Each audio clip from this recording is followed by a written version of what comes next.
संपूर्णंगो वंगो पंचेंद्रिय सुंदरो सुसंगैणो होई पवावण एवु खमोयत रूपवम धम्मे। अनंत उपकारी पूज्यपाद आचार्य भगवान शांति ईश्वर जी महाराज रचित धर्मरत्न प्रकरण नाम के ग्रंथ में धर्म प्राप्ति की योग्यता के 21 गुण में दूसरे नंबर की गुण की बात 2 दिन से चल रही है। आज इनको समाप्त कर दूंगा। दूसरे नंबर का गुण है सामर्थ्यवान। 5 इंद्रिय, आंख देख सके, कान सुन सके, पैर चल सके, जबान बोल सके, मन सोच सके। यदि आपके पास ये ताकत है, आप धर्म के मार्ग पर निश्चित तौर से आगे बढ़ सकते हो। मगर एक महत्वपूर्ण बात आज आपसे करना चाहता हूं। जिनके पास धर्म नहीं है और यदि उनके पास सामर्थ्य जबरदस्त है, 5 इंद्रिय सबसे टॉप है और 1 नंबर का डाकू है, ये सामर्थ्य यदि उनके पास मिल गया, वो खुद तो मरेगा, लाखों करोड़ों लोगों को मार के चला जाएगा। अकेला सामर्थ्यवान होना पर्याप्त नहीं है, तो सामर्थ्यवान होना वो 5 इंद्रिय का विषय है और ये सामर्थ्य का सदुपयोग करना वो मन का विषय है। यदि आपका मन ही बिगड़ा हुआ है तो निश्चित तौर से सामर्थ्य का सदुपयोग न करते आप दुरुपयोग ही करते। अब उनको लेकर के आज 4 प्रकार के मन की बात करना चाहता हूं। यदि मेरे पास सामर्थ्य है तो मेरा कल्याण होगा या नहीं होगा, मेरे से दुनिया को लाभ होगा या नुकसान होगा, उनकी बात मन को लेकर के आज आपके सामने रखना चाहता हूं। हम अपने मन को समझ लें कि मेरा मन किस कैटेगरी में है। नंबर 1, मृग गति। मृग माने हिरण।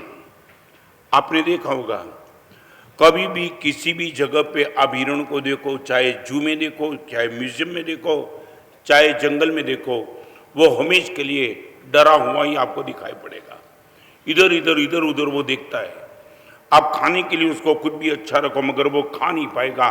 24 घंटे वो भय के माहौल के बीच में जीता है। नो डाउट इतना कमजोर है, कोई भी उन पर अटैक करके खत्म कर सकता है। मगर एक मन हमारा ऐसा है कि जो मृग गति को लेकर के बैठा है, 24 घंटे भयभीत, चाहे मंदिर में चाहे उपास्य में। Please no comment.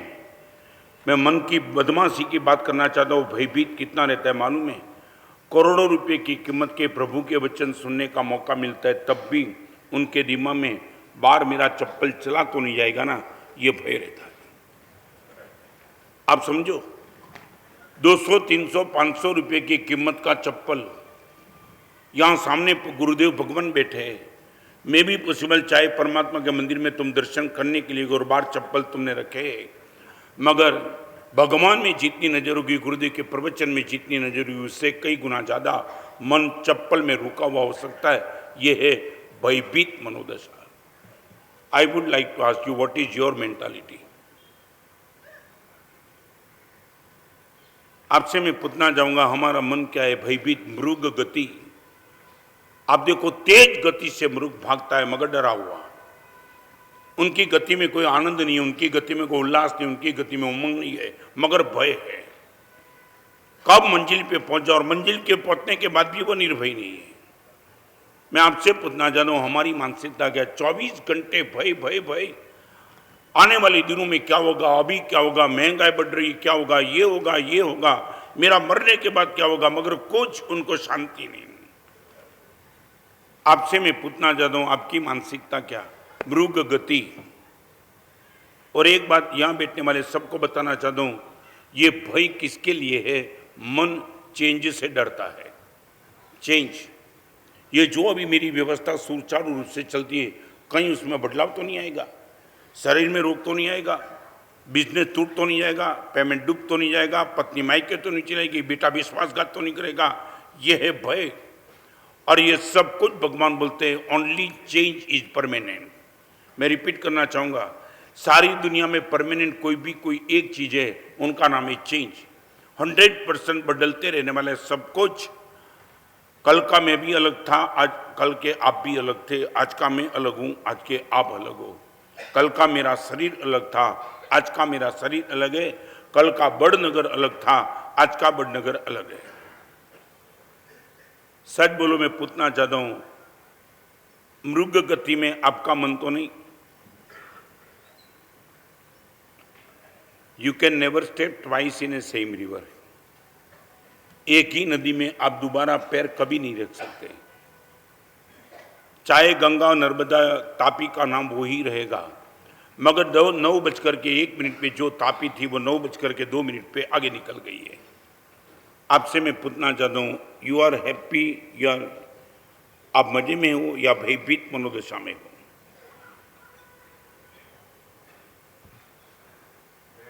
हाँ, सच बोलो, किसका भय? नहीं, हम थोड़ा क्लियर कर दे, किसका भय है? हाँ, सच बोलो, होने वाला ही है। आप डरो या ना डरो, ये निश्चित तौर से होने वाला है। तो जो निश्चित तौर से होना, आई कांट चेंज एनीथिंग। यदि मैं कुछ बदलाव नहीं कर सकता तो उनको लेकर के मैं कम से कम निर्भय बन जाऊं। मौत आने वाली है, उनको लेकर के चाहे कितना भी डरू, चाहे कितना भी रो, मगर आने वाला ही है। तो कम से कम जो मेरे बस में नहीं, उनको लेकर के मैं तो निर्भयता महसूस करूं। I can't change anything, nothing in my hand.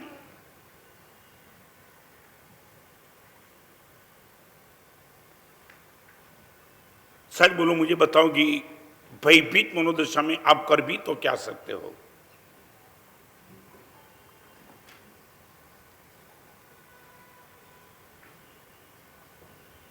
नहीं, मुझे बताओ। और आपको मालूम है, बताओ, भय सबसे बड़ा बलिदान प्रसन्नता का ले लेता है। भय सबसे ज्यादा अटैक प्रसन्नता पर करता है। आपकी हैप्पीनेस को डिस्टर्ब करने का सबसे बड़ा पाप यदि किसी का है, वो भय का है। आप मजे से बस बैठे नहीं सकते, 24 घंटे आपके मन में एक तनाव रहता है।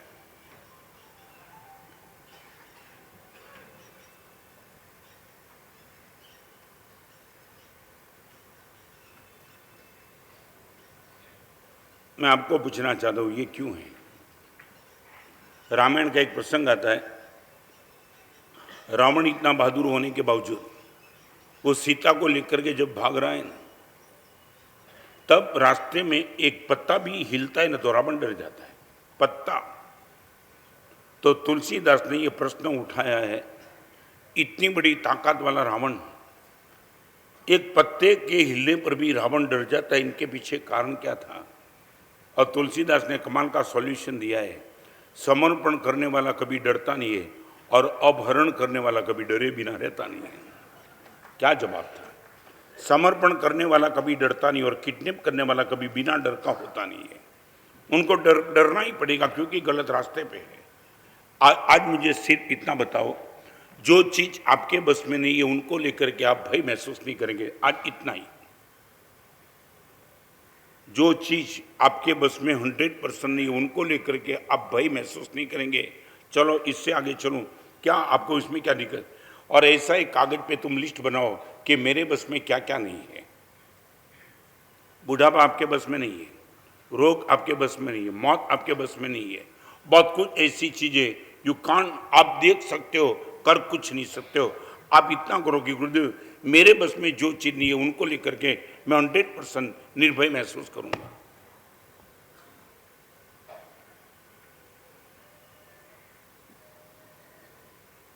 क्या हुआ विजय, क्या हुआ? सिर्फ इतना। आपको डराने वाला कोई भी मिले उनको बोलो कि सब कुछ ठीक ठाक करके बैठा हूं। मौत आएगी तब क्या करूंगा? आप बोलना कि आएगी तब देख लूंगा। बिफोर टाइम डरने की जरूरत क्या है? और चाहे डरो फिर भी होता तो कुछ नहीं तुमसे।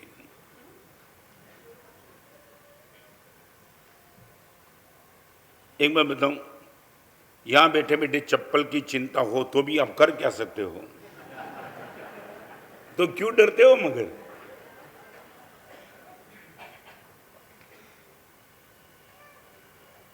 तो होता क्या है मालूम है, आप एक मानसिक स्तर से तय करो, जाना है तो जाए, न जाना तो कहीं नहीं, आज प्रवचन की मजा मुझे लेना है।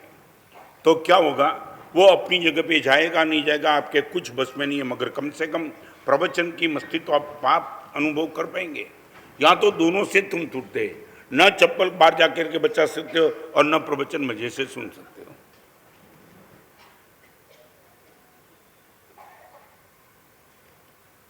चौबीस घंटे हमारा मन भय में जीता है। 24 घंटे में 12 घंटे की बात नहीं करना, हर जगह ऐसा लगता है क्या होगा, कैसे होगा, कैसे मेंटेन कर पाऊंगा, आने वाले दिनों में क्या होगा।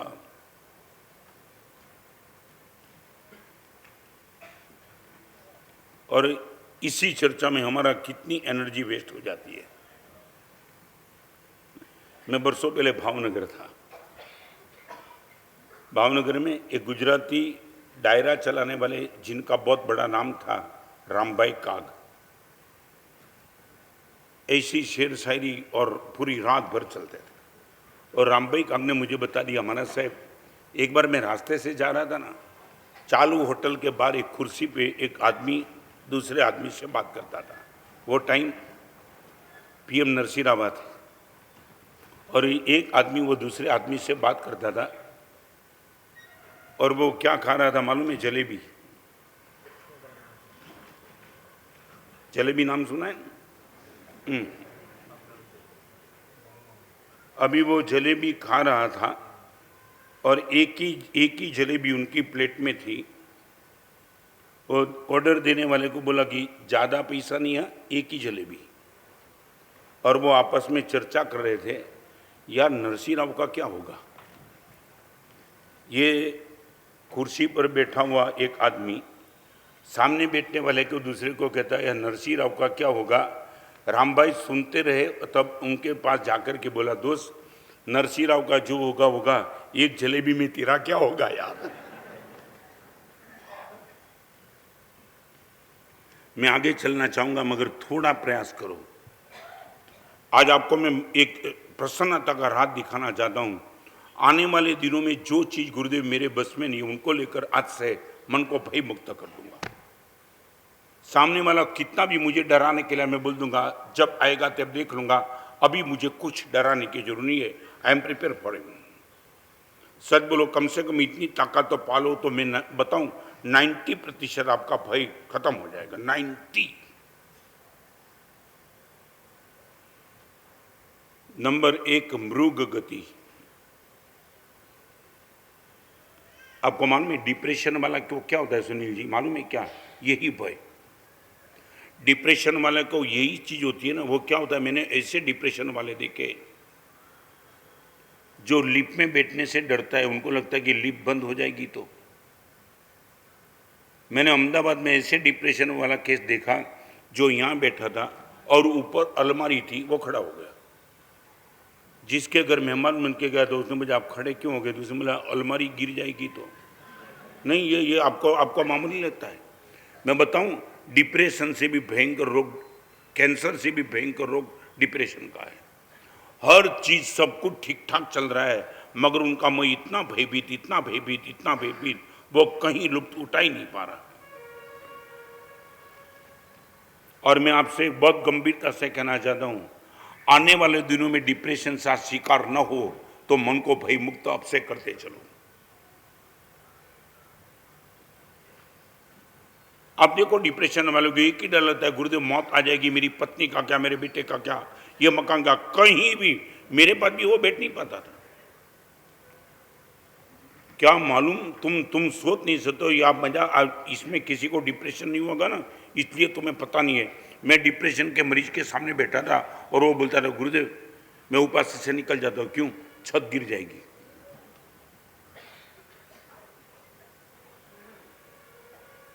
नंबर 1, मृग गति।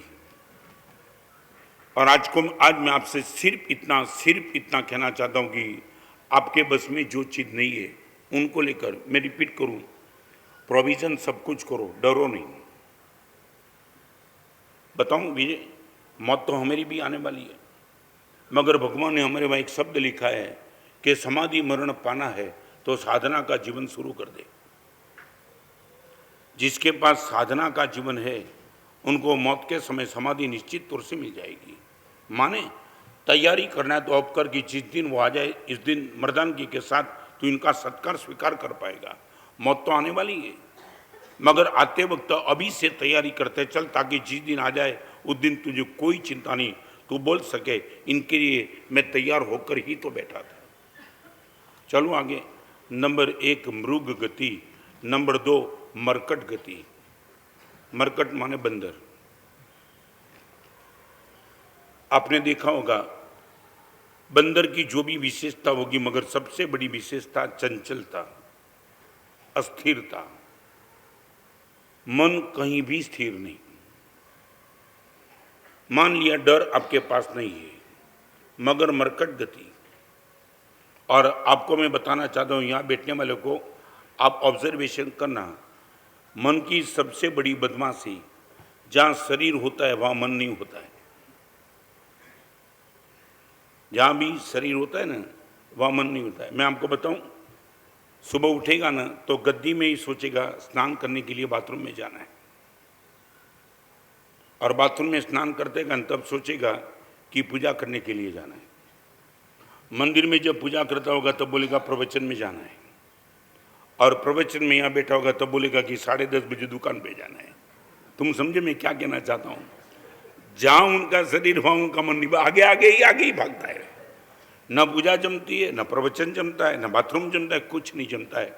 मैं आपको पुनः सच बोलो, I would like to ask you, ये हमारे मन की स्थिति करीबन है। जो लोग बोलते कि गुरुदेव मन इतना नहीं, मन बदमाश है ही नहीं, मगर आपने मन को इतना मरकट गति वाला बना दिया है। कहीं मैं आपको एक छोटा सा रास्ता दिखाना चाहता हूँ, इनका सॉल्यूशन।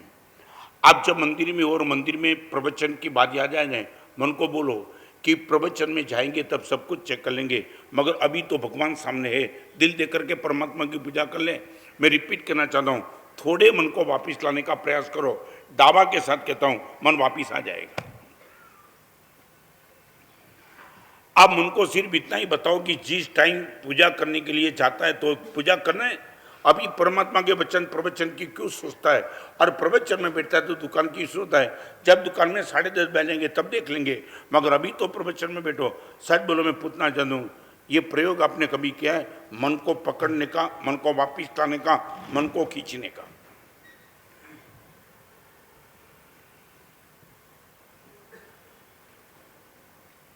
जानना चाहता हूं क्या है मानसिकता।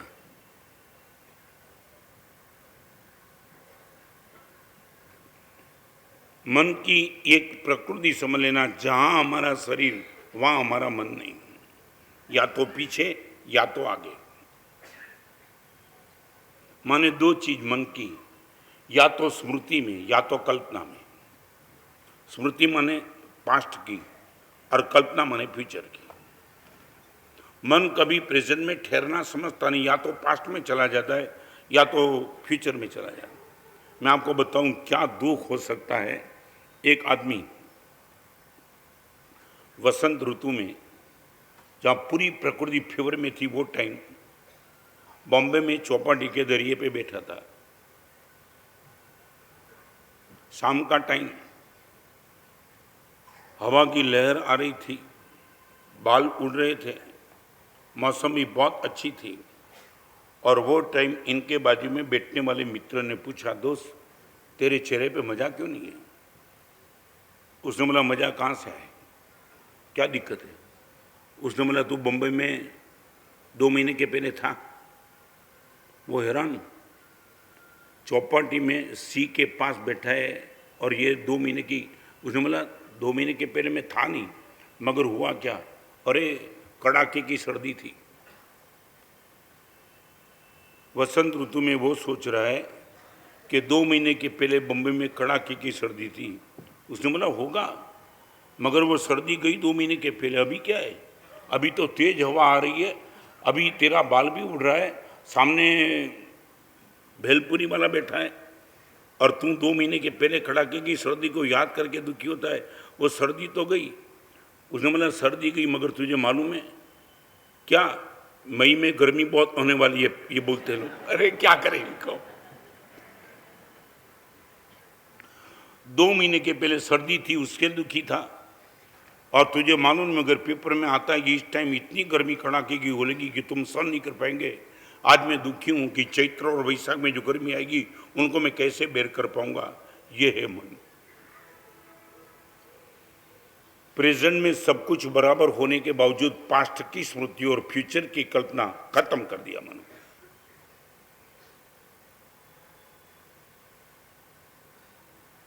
मैं आप यहां बैठने वाले को पूछना, सच बोलो, आप प्रेजेंट में कैसे हो? मजे में? हाँ बोलो कि ना बोलो?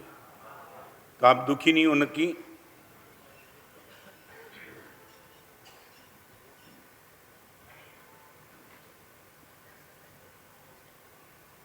क्या हुआ?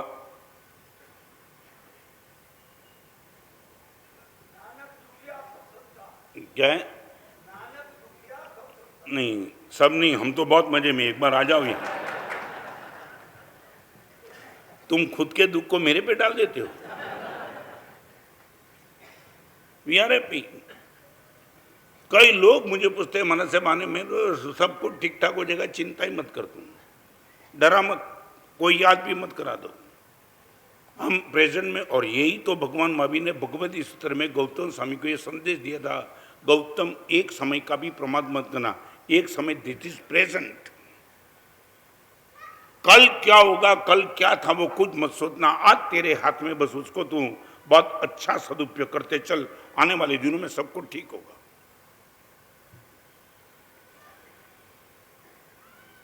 मंदिर में जाना वो साधना है ना, इसी तरह स्मृति और कल्पना से मन को मुक्त करना वो भी एक साधना है। आप प्रयोग करके देखो, तब पता चलेगा कि क्या बहुत बड़ा टफ। मैं रिपीट करूं, मंदिर में जाकर के 2 घंटा परमात्मा की पूजा करना एक अपेक्षा से आसान है, मगर मन को स्मृति और कल्पना से मुक्त करना बहुत बड़ी चैलेंज है, बहुत बड़ी चैलेंज।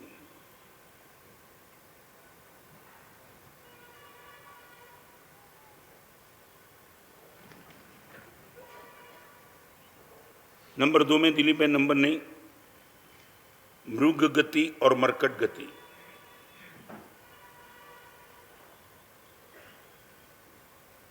मैं ये नहीं कहता हूं कि बेफिक्र बन जाओ, मगर आगे मत भागो। अभी मैं प्रवचन में बैठा हूं, मैं प्रवचन की बराबर सोचता हूं, जब लिखता हूं तब लिखने की सोचता हूं, और इसके हिसाब से सब कुछ, everything is the good going. मैं ये नहीं कहता हूं कि कल दुख नहीं आएगा, मगर कल के दुख को आज नहीं लाना है, और कम से कम मन से तो नहीं लाना है। नंबर 1 मृग गति, नंबर 2 मरकट गति। एक बात मैं आपको कहूं,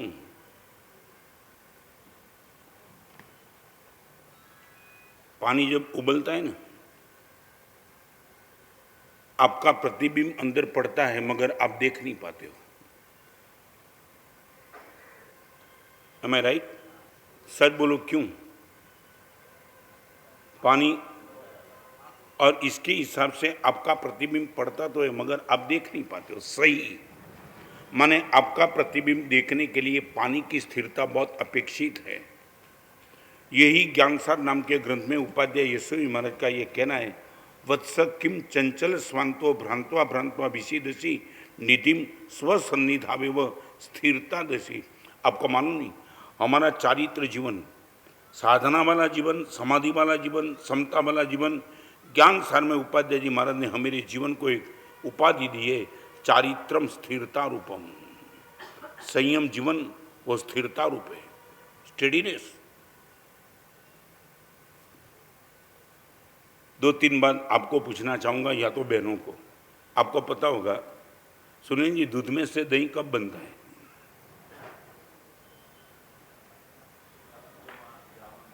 जामन डालने से, बराबर। ये कॉमन जवाब है ना, और मैं आपको आपका जवाब गलत है प्रूव कर दूं। दूध में जामन डालने से दही बनता है ना, वो आधा सत्य हो सकता है, मगर गैस पर से सीधा उतारा हुआ दूध गरम गरम, और उसमें जामन डालो, क्या होता है? फट जाएगा। माने दूध में जामन डालने से दही होता है, वो अर्ध सत्य है, ये पूर्ण सत्य नहीं है। बराबर नहीं?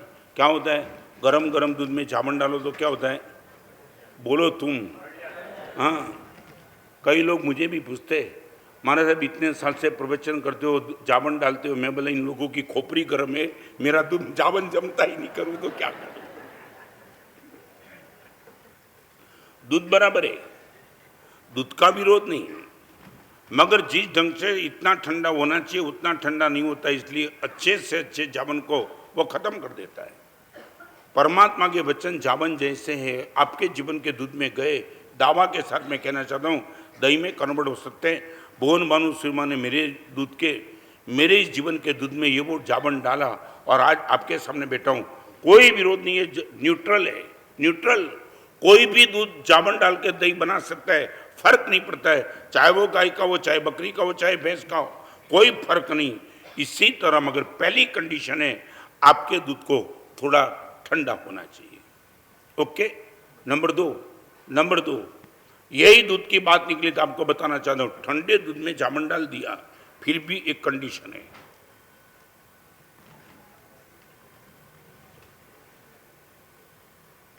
सच बोलो, तुमने दूध में, सुनील जी, जामन डाल दिया ठंडे दूध में, और दूध में जामन डाल करके तुम तपेली हिलाते रहो, सच बोलो क्या होगा?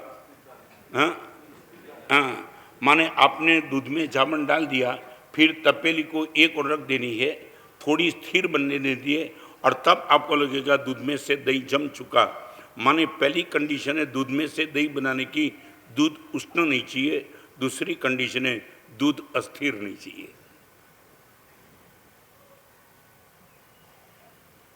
चंचल दूध। कई लोग ऐसे भी यहाँ होंगे, 2 दिन प्रवचन सुनते, 3 दिन का ब्रेक, चौथे दिन सुनते, 5वें दिन का ब्रेक। समझे मैं क्या कहना चाहता हूँ विजय सर? हाँ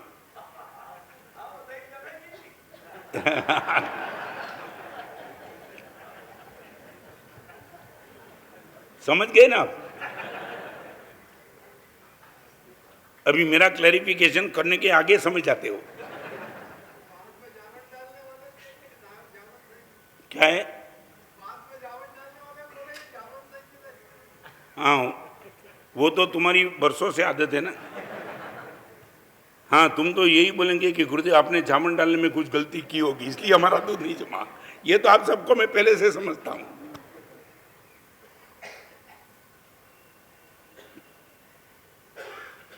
हम कितने खोखले बनते जा रहे हैं।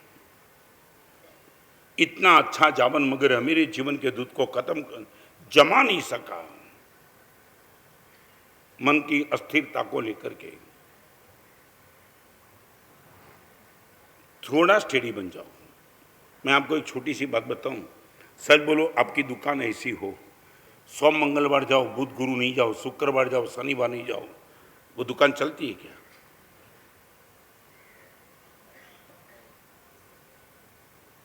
क्या करना पड़ता है? हाँ, बराबर है। दुकान को जमाने के लिए इनकी कंटिन्यूटी मस्ट। आप परमात्मा के वचन सुनने के बाद निश्चित तौर से कोई लाइफ चेंज चाहते हो, कंटिन्यूटी मस्ट। एक दिन सुने, 2 दिन ड्रॉप हुआ, तीसरे दिन सुने, कोई फर्क मुझे नहीं पड़ता है, आपको बहुत फर्क पड़ जाएगा, लिंक नहीं बैठेगी। नंबर 1 उष्णता, नंबर 2 अस्थिरता, और ये 2 कंडीशन में पास होने के बाद भी आपके जीवन का दूध का दही नहीं बन सकता है। एक तीसरी कंडीशन,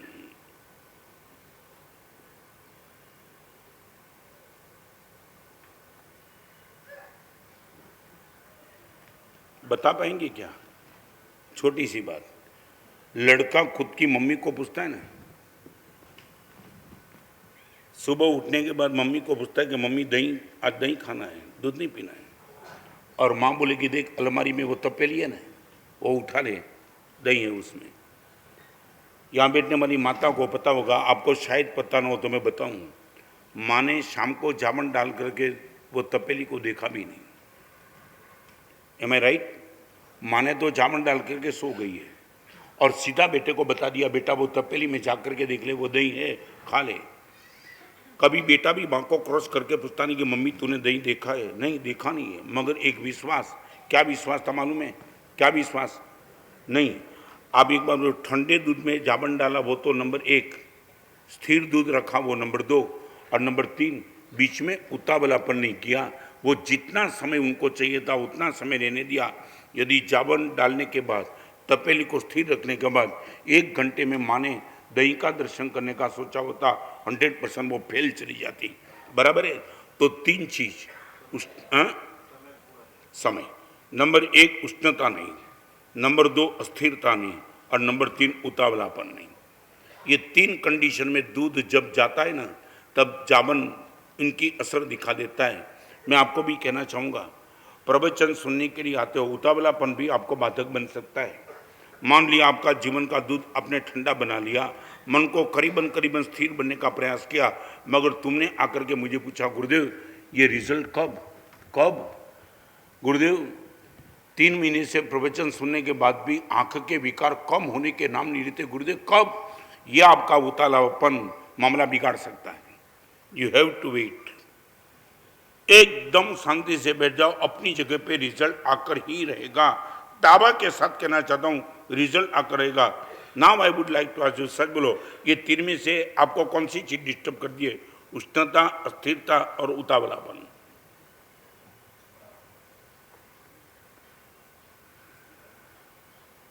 क्या हुआ? हाँ, उतावलापन बहुत है।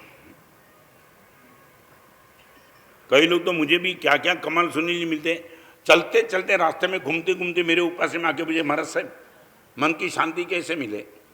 मैं बोला एक महीने तक मेरे पास आना पड़ेगा। नहीं महाराज साहब मुझे जल्दबाजी है, 2 मिनट में समझा दो। मैं उन्हें 2 मिनट में समझा तो मैं साधु क्यों बन जाता? पूरी जिंदगी पर तक ये दाव पे लगा दिया, तब बड़ी मुश्किल से शांति अनुभूति के सब्जेक्ट, और लोग ऐसे बस 2 मिनट में महाराज साहब बता दो, शॉर्ट पीरियड में मुझे बता दो। ऐसे लोगों के साथ माथा पच्ची क्या करूं? उनको बोलता है मुझे नहीं आता है। एक माँ को आपको मैं बहुत गंभीरता से बताना चाहता हूँ, शादी के 10 साल के बाद जो भी स्त्री प्रेग्नेंट होती है ना, और यदि वो डॉक्टर के पास जाए, डॉक्टर उनको बोले ना कि 7 महीने में प्री मैच्योर में डिलीवरी करा सकता हूँ, सही अर्थ में बताऊँ, माँ ना बोल देगी। जिस बेटे के दर्शन के लिए माँ 10-10 साल से तड़प रही थी, और वही बेटे का दर्शन प्री मैच्योर डिलीवरी में डॉक्टर कराने के लिए तैयार है, मैं करा देता हूँ, मगर माँ बोलेगी नहीं, I am ready for wait for 9 months. क्यों? प्री मैच्योर डिलीवरी बेटे को कमजोर रख सकती है। मैं इतना ही कहना चाहता हूँ, प्री मैच्योर डिलीवरी बेटे को कमजोर बना सकती है, तो प्री मैच्योर रिजल्ट भी मत मांगो, वो भी आपको कमजोर बना देगा। Gurudev we are ready for wait. 9 महीने के पहले पुत्र दर्शन नहीं होता तो कोई विरोध नहीं। आप बोलते हो कि बस साधना करते चले, इसके टाइम पे इनका रिजल्ट गारंटी के साथ मिल जाए। I am ready for wait, I will not ask any time when. और एक बात बताना चाहता हूं, अध्यात्म जगत में सबसे खतरनाक क्वेश्चन है व्हेन, कब। ये पूछो ही मत। दीक्षा जीवन के 52 साल के बाद मैं कभी नहीं पूछता कि व्हेन। भगवान आपको ठीक लगे तब मेरा काम निपटा लेना, बस मैं आपके मार्ग पर चलते रहता हूं, मंजिल जब आएगी तब। नंबर 1 इज द मृग गति, नंबर 2 मरकट गति, नंबर 3 सूकर गति। सूकर माने आपने डुक्कर देखा होगा, आप कहीं भी उसको रास्ते में रखो वो गटर ढूंढते रहेगा। जिसका मन डुक्कर जैसा है वो कहीं भी उनको रखो, चाहे प्रभु के मंदिर में रखो, चाहे उपास्य में रखो, चाहे कोई भी अच्छे फंक्शन में उसको रखो, गंदा क्या था गलत क्या था बस वो ही ढूंढते रहेगा।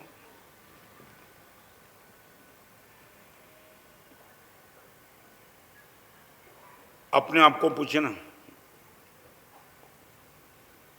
सारे लोग प्रशंसा से झूम रहे, वहां वो दुखी है, वो इसके लिए कि वो गलत देख के आया है।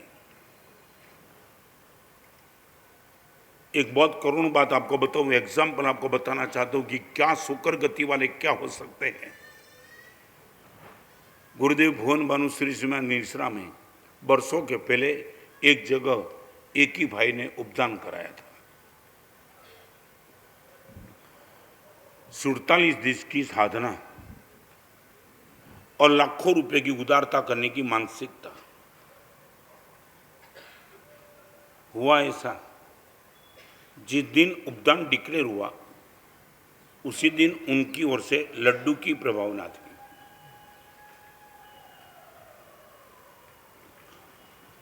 रसोईया था, उनको ऑर्डर दिया था लड्डू बनाने का। 2000 लोगों का एवरेज सोचा लगी, 2000 लोग आएंगे और इतने लोग आए थे।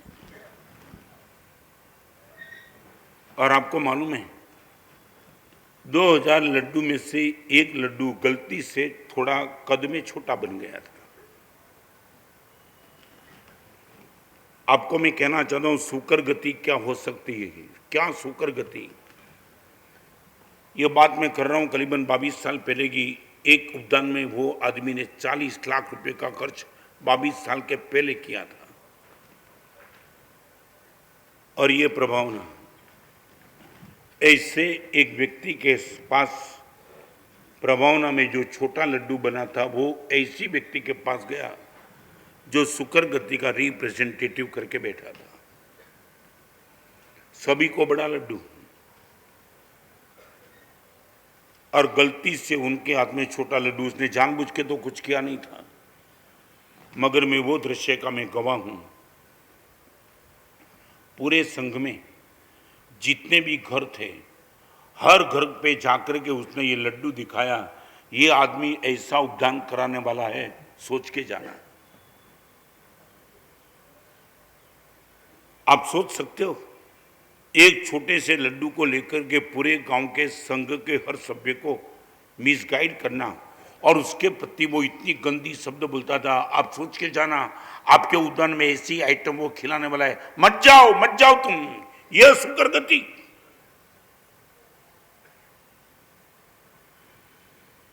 चाहे आपको शादी में भेजो, चाहे किसी की एनिवर्सरी में भेजो, चाहे बर्थडे में भेजो, चाहे उपास्य मंदिर में भेजो, गुरु भगवान के पास भेजो, सुकर गति वाला गंदगी लेके ही निकल जाएगा।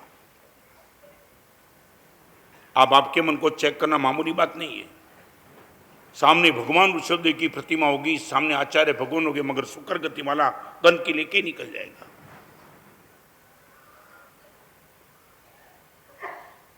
एक हिरण, एक बंदर और एक सुकर।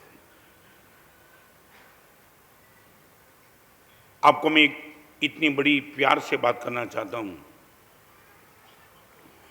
दुर्जन में कोई अच्छाई ना देखो तो माफ, मगर सज्जन में बुराई मत देखना कभी। आप दुर्जन में कुछ अच्छाई ना देख सको तो मैं माफ कर देता हूं। चलो गुरुदेव बदमाश आदमी था, उसमें मुझे कुछ अच्छाई नहीं दिखाई पड़ा, मगर सज्जन और संत के जीवन में कुछ गलत होगा। अब मुझे कभी परमात्मा मत मान लेना, मैं भी तो साधु हूं। मेरे और आप में शायद फर्क हो तो इतना ही है, मैं भगवान बनने के मार्ग पे निकला हूं, मैं भगवान बन नहीं चुका हूं। गलती मेरे से भी हो सकती है।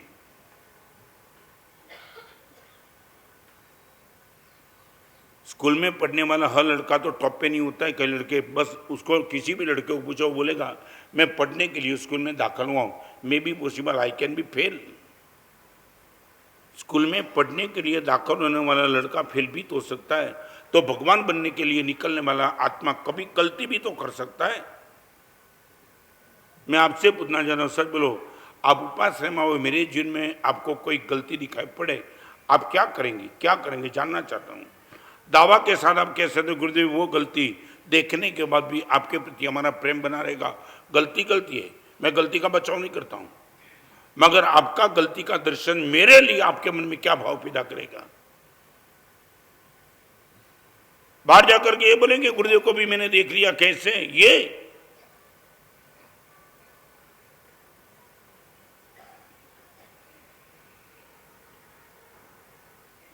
फिर से बताऊं, दुर्जन में अच्छाई ना दिखाई पड़े तो माफ, सज्जन और संत में कभी गलती को दर्शन मत करना, दिखाई पड़े तो भी उनको स्प्रेड मत करना। एक सज्जन बनना कितना मुश्किल है, एक संत बनने के मार्ग पे चलना कितना मुश्किल है। और वो माहौल में यदि कोई संत सज्जन बन गया है और किसी भी कारण से उनकी कोई गलती हो गई है, आप छोड़ दो उनको।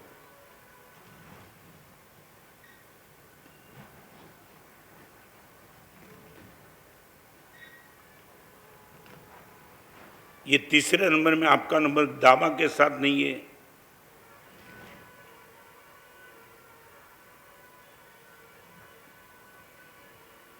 और एक बात बताऊं, ऐसे सुकर गति वाले से सज्जन और संत भी डरते हैं। What I would like to say, समझ, एक सुकर गति वाला आदमी जब संत के पास आता है ना, संत को भी डरना पड़ता है। डरना इसलिए पड़ता है कि ये कुछ अपने आप से गलत के देख करके न मालूम क्या स्प्रेड कर पाएगा, समझ में नहीं आता है। एक ऐसे आदमी से किसी सज्जन और संत को डरना पड़े, वो आदमी ने क्या पाया क्या? खुद के बाप में भी ढूंढेगा, गुरु में भी ढूंढेगा, माँ में भी ढूंढेगा, बाप में भी ढूंढेगा, पत्नी में। बताऊं, शुक्र को तुम कहीं भी रोको, कहीं भी आप बगीचा में छोड़ दो तो भी वो विष्ठा कांपड़ी वो ढूंढने के लिए निकल पाएगा। बगीचा में चारों ओर गुलाब के पौधे पड़े हैं, उनको कोई गुलाब के पौधे से रस नहीं है, मगर कोने में गंदगी पड़ी है, वहां जाकर के वो मुंह डाल देगा।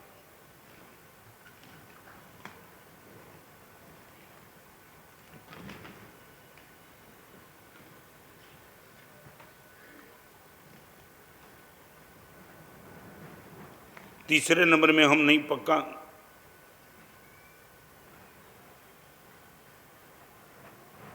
और यदि हम थे तो आज से गुरुदेव तय करते कि उसमें से निकल जाएंगे। मैं ये नहीं कहता हूं कि नहीं, शायद थे।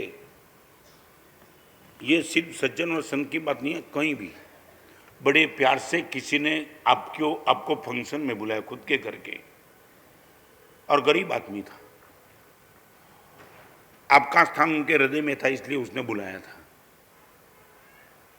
फोन करके आपको कहा था कि आपका आना जरूरी है, हमारा रिलेशन इतना है, अच्छा था, और आप गए और अपने भोजन में सिर्फ रोटी सब्जी दाल और चावल 4 ही आइटम दिखी। आप इनको कोई कमेंट नहीं करेंगे पक्का। बड़े प्यार से उसने भोजन के लिए बुलाया और वो ही आइटम थी जो मैं रोज घर पे खाता था। ऐसा बोलना बहुत बड़ा अपराध हो जाएगा।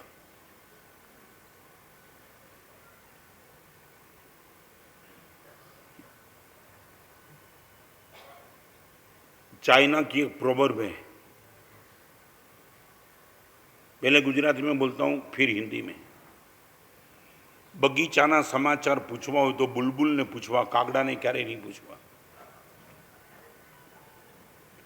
बगीचाना समाचार तमारे पूछवा हो तो बुलबुल ने पूछवा, कागड़ा ने क्यारे नहीं पूछवा। किसी बगीचे के समाचार आप जानना चाहते थर्ड पार्टी से तो जो बुलबुल पंखी हो उनसे पूछना, कौवे को कभी मत पूछना। कौवा वो बताएगा चौथे पेड़ पर 5वीं डाली पे जो फल है ना वो फल सड़ा हुआ है। ये कौवे का मैसेज। यहां से तुम शंखेश्वर जाना चाहते हो तो शंखेश्वर के लिए यदि पूछना है तो अच्छे आदमी कोई पूछना, गलत आदमी को मत पूछना, भले ही वो शंखेश्वर जाके आया होगा। मगर आप इनको पूछे शंखेश्वर गए थे, कैसा रहा, भोजनशाला में कोई दम नहीं है, ये समाचार देगा आपको। और वो समाचार सुनने के बाद में भी पॉसिबल आप शंखेश्वर जाने के लिए पेंटिंग रख दो। ये सुकर गति, ये वो शंखेश्वर में भी भोजनशाला में दाल में नमक कम था, वो समाचार लेकर के यहां आएगा।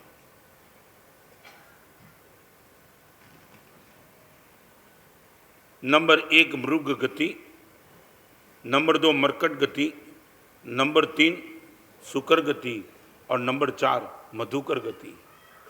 मधुकर माने भंवरा। अब उनको छोड़ दो बगीचा में, वो गुलाब के फूल के पास, चंपा के फूल के पास, हर अच्छी जगह पे जाने का काम करे, वो मधुकर है। हमारे वहां मुनि भगवान को मधुकर की उपमा दी है 10वें कालिक सूत्र में। मऊगार समाबुद्धा जे भुमंती अनिश्या नाना पिंडरे आदंता तेण उच्चंती सावणोत्ति बेमी। हे मुनि, तू मधुकर है, हमें क्या ताकत होगी मधुकर की जिसको लेकर के मुनि को मधुकर कहा। मऊगार समाबुद्धा जे भवंती अणिसिया, चाहे कोई भी स्थान में उनको रख दो वो टॉप लेकर के निकल जाएगा। आपने कभी भंवरे को देखा होगा, वो फूल के पास जाकर के फूल के रस को चूसता है, फूल को डिस्टर्ब किए बिना। ये मधुकर की सबसे बड़ी विशेषता, जहां भी जाएगा वहां रस लेकर के निकल जाएगा, मगर फूल को 1% भी वो डिस्टर्ब नहीं करेगा। ऐसा आदमी जहां भी जाएगा, जहां भी, आपको मालूम नहीं, मैं ऐसे ऐसे लोगों को तुम चाहे तुम्हारी जो भी मानसिकता है, मैं ऐसी बहनों को देखा है जिनको लेकर के प्राउड करने का मन होता है कि ऐसी पवित्र बहन, वो किसके घर में मेहमान बन के जाती है ना, मगर वो जाने के बाद सब कुछ 1 मिनट में चेक कर लेती कि आज उनके घर में 20 मेहमान है और चौके में 2 ही तो बहन है। परिवार इतना संपन्न नहीं कि दूसरे लोगों को नौकरी में रख सकता है। वो बहन जाकर के चौके में जाकर के बोलती है, मैं बैठी हूँ ना, आपको मैं भी हाथ बटोर दूंगी। समझे ना मैं क्या कहना चाहता हूँ? ये मधुकर है, कोई शिकायत नहीं, मेहमान बन के गई माने मेहमान बन के रहूंगी नहीं, वो अंदर चौके में जाकर के बोलती है, मैं हूँ, आपके साथ बैठ करके मैं रसोई बना दूंगी, चिंता मत करो। और पूरे देखा है ना तुमने, ऐसा भी देखा होगा। और आज भले तुम बोलो, मगर मैं आपको बताना चाहता हूँ, एक समय था आपके पिताजी, आपने देखा होगा ना, आपके पिताजी को, यहाँ बैठने वाली माता और बहनों को एक सुझाव देना चाहता हूँ, आपका नंबर उसमें क्यों नहीं। आपके पिताजी थे ना दिलीप भाई, जिस टाइम, भले मैंने आपके पिताजी को देखा नहीं, फिर भी मैं एक व्यवस्था की बात करना, एवरेज व्यवस्था ये थी, पिताजी बाहर से आके घर को आपकी माता को बोलते थे ना कि 10 मेहमान को मैं आमंत्रण दे के आया हूँ। आपकी माँ ने कभी मुंह नहीं बिगाड़ा है। आपकी माँ ने सिर्फ इतना ही कहा कि एक काम करो, 15 मिनट तक उनके बात में उलझे रखो, मैं सब कुछ हलवा बलवा तैयार करके, एम आई राइट? आपके घर में आने वाले 10-12 मेहमान को 15 मिनट के पहले पिताजी ने बोला था, और माँ ने बड़े प्यार से कहा था, चिंता मत करो, लाओ। सच बोलो, आज की स्थिति क्या है? क्या होता है? माथा दुखता है, किसका?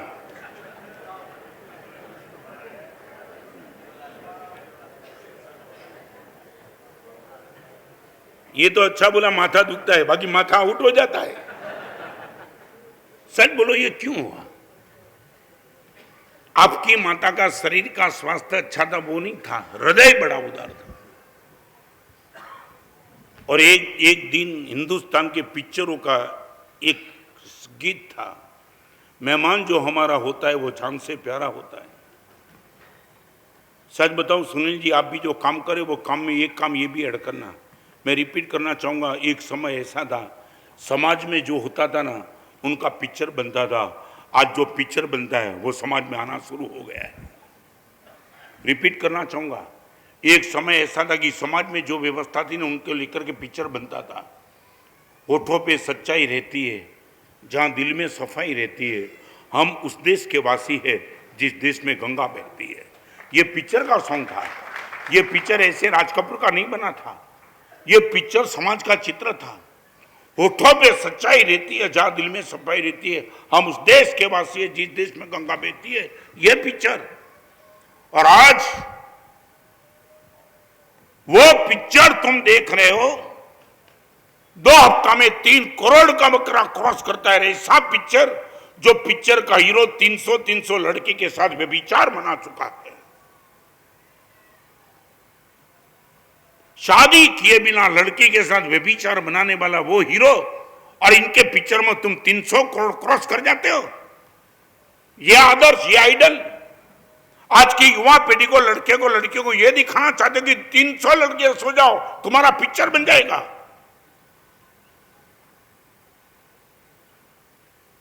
हर लोग सुकर गति से भी आगे निकल चुके, उनको कोई उपमा देना नहीं मिलता है मुझे। एक ऐसी स्थिति में आपका घर था, आपका घर, मैं आपको बताना चाहता हूं, मेरे परिवार में मेरा भतीजा 9 साल की उम्र में शांत हो गया था, जब हम बंद रूम किचन में रहते थे। आपको मैं बताना चाहता हूं किस किस एटमॉस्फियर से मैं मुनि जीवन में आया हूं। और वहां वो दिन 55 साल के पहले एक 9 साल का भतीजा शांत हो गया ना, तो करीबन 300 से 400 लोग बाहर से आए थे। मैं आपको वो बताना चाहता हूं, वन रूम किचन में रहने वाले कोई 300 लोगों को संभाल नहीं पाता है, मगर 40 सिस्टम थी। 40 सिस्टम में 35 कमरे थे, सब वन रूम किचन में रहते थे। और जैसे ही वो लड़का शांत हो गया ना, कोई किसको बोलना भी नहीं पड़ा था। जो भी मेहमान आया बाहर से बोला अमीरे घर अमीरे घर अमीरे घर, और एक एक घर वाले ने 10-10 मेहमान को संभाल लिया। और जब प्रसंग समाप्त हुआ, एक घर वाला परिवार में आकर के कहने के लिए भी तैयार नहीं था, आपके 10 मेहमान को हमने संभाल लिया था। ये उदारता थी। कहां तुम चले गए?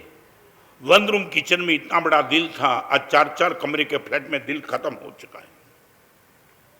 एक छोटा सा प्रश्न पूछ के प्रवचन को वाइंड अप करता हूं। सच बोलो, मुझे बताओ, आप मेहमान बन के किसके घर पे जाते हो, उनके चेहरे पे चमक आती है क्या? एवरेज नहीं। आप मेहमान बन के किसी के घर पे जाते हो, इनके चेहरे पे चमक नहीं आती है करीबन। और रिपीट करूं, आपके घर में भी मेहमान बन के कोई आते, एक समय आनंद था, वो आनंद खत्म। सच बताऊं, आज वो बोलते आने के पहले थोड़ा पूछना तो था। समझे ना मैं क्या कहना चाहता हूं?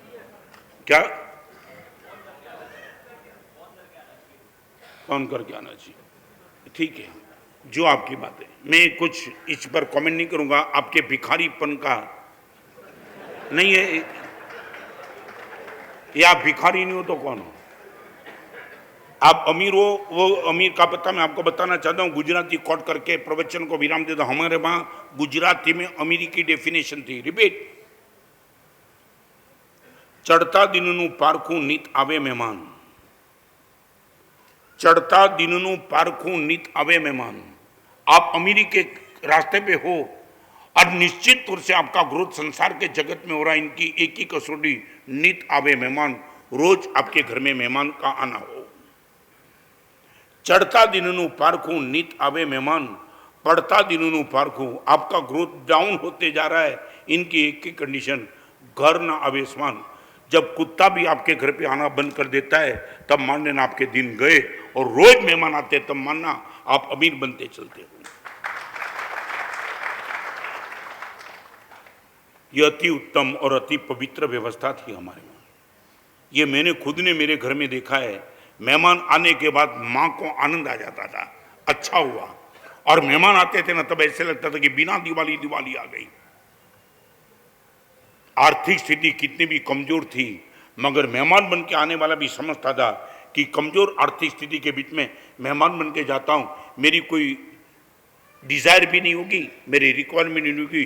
जैसा भी होगा वैसे लेकर के वो निकल जाएगा और बार तारीफ करेगा, क्या मेहमान गति करते, ये मधुकर गति। आज मैं आपको वो इसलिए कहना चाहता था, आपका शरीर सामर्थ्यवान बन चुका, मगर ताकत वाले शरीर में आपका मन यदि डुक्कर का हो, आपके जीवन और अनेक के जीवन को तबाह करने का पाप आपके नाम पे लिखा जाएगा। माने अच्छे शरीर के साथ अच्छे मन की भी तो जरूर है। सबसे भयंकर मन है सुकर गति, इससे कम भयंकर है मरकट गति, इससे कम भयंकर है भृग गति, और सबसे टॉप है मधुकर गति। सुनील जी सिंघी आए ऐसी जगह पे, मैं पहले भी बोला था, आज भी रिपीट करना चाहता हूं और बरसों से मांगता हूं,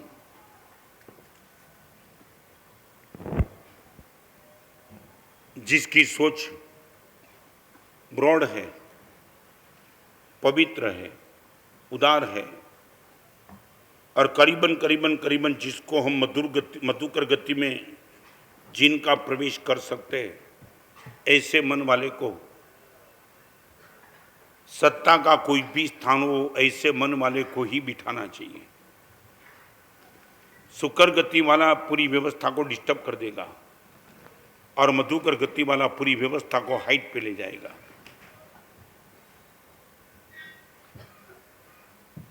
इस पोस्ट पर बैठने के बाद कोई बलात् से कोई डिमांड नहीं की।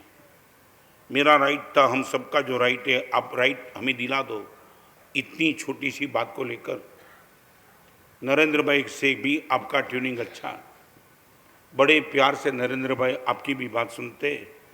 पूरे जैन संघ का भी एक गौरव है कि आप जैसे व्यक्ति इस स्थान पर बैठे, तो शुभकामना देता हूँ। 3 गति में से आपका नंबर कभी भी न हो और चौथी गति में जिंदगी भर तक आपका नंबर बना रहे और हजारों लोगों को आपके हिसाब से एक अच्छी व्यवस्था मिले।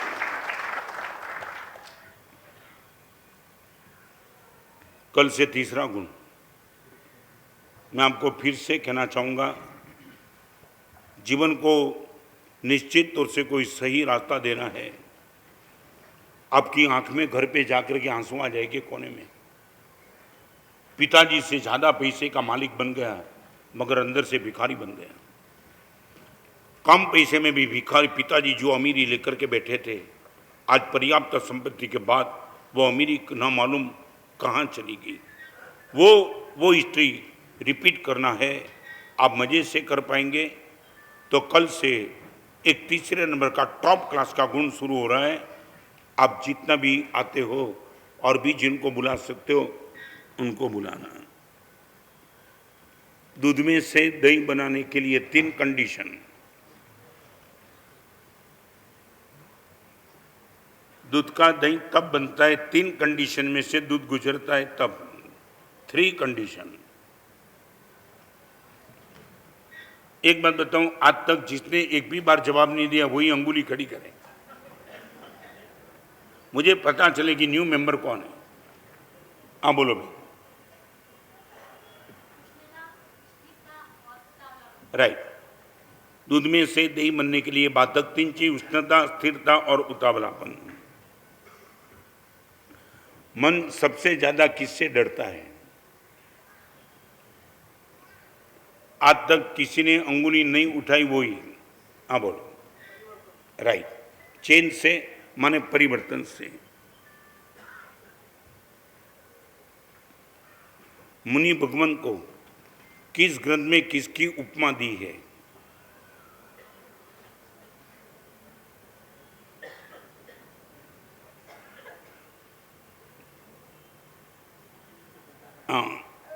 यहाँ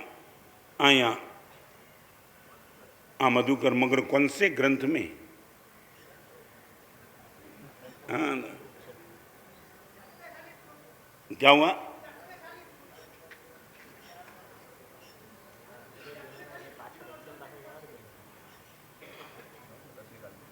क्या हुआ बोले? कौन से? राइट। 10वीं कालिक सूत्र में मधुकर ग्रंथ की उपमा दी है। राइट।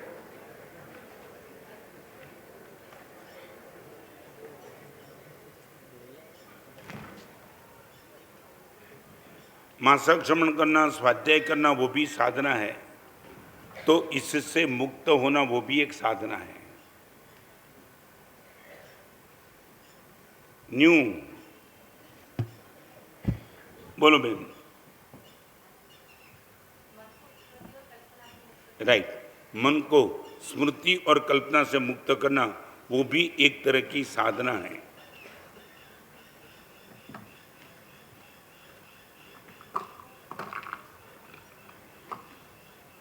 सुकर गति में मैं एक एग्जाम्पल दिया था, वो क्या था?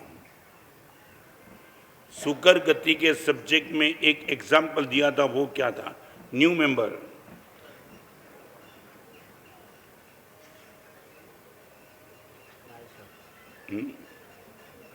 अमोल,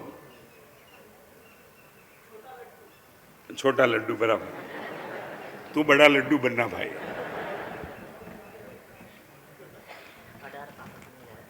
एक बात, संडे के दिन 5 पाप स्थानक की बात हमने पूरी की थी, मगर 6 रोज जीवन को टच करने वाले क्रोध, मान, माया, लोभ, राग, द्वेष, कलह, हम उनसे कैसे बच सकते, उनको लेकर के एक अद्भुत माहौल संडे के दिन 9:30 बजे से करीबन 12, 12:30 बजे तक सागर तेंदुलकर के माध्यम से यहाँ होगा। आप सबको आना है। 3 तारीख को